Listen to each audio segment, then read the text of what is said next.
Moment cérémonial dans l'hémicycle du département pour le concours Défense et illustration de la langue française. De nombreux thèmes d'actualité ont été abordés par ces jeunes, tels que l'écologie ou encore le harcèlement scolaire. 64 lauréats sont récompensés et fait exceptionnel, 7 élèves se sont distingués au concours national, dont 2 premiers prix. Parce que j'aime bien écrire et que ma prof de français trouve que j'écris bien et elle pensait que ce serait bien de me le proposer.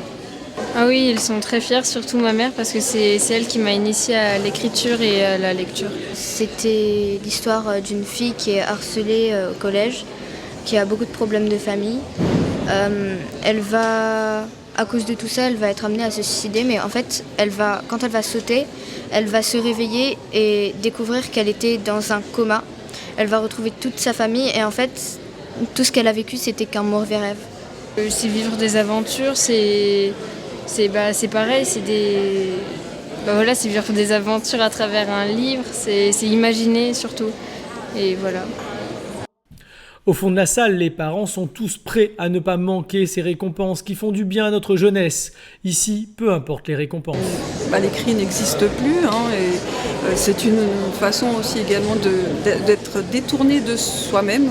Les écrans, on finit par oublier tout ce qu'on peut avoir sur le cœur, et elles ont vraiment exprimé vraiment leurs émotions, notamment sur un thème qu'on avait traité, le harcèlement scolaire, ça les avait vraiment touchés. Un moment important et plein de sens pour l'association des membres de l'Ordre de la Palme académique. Ça sert à construire l'estime de soi. Ça sert à savoir que la maîtrise de la langue, c'est un des outils de l'excellence, un des outils dont on va se servir pour construire son avenir, et que c'était extrêmement important.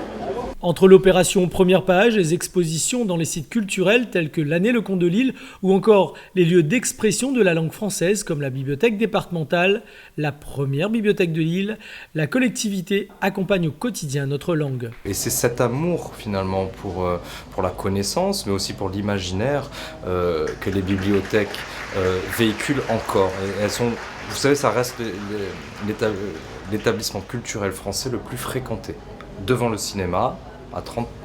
Un Français sur 3 va en bibliothèque chaque année. Tous les partenaires présents s'accordent à dire que la défense de la langue française est une nécessité, et surtout dans le cadre du développement d'une India-Océanie.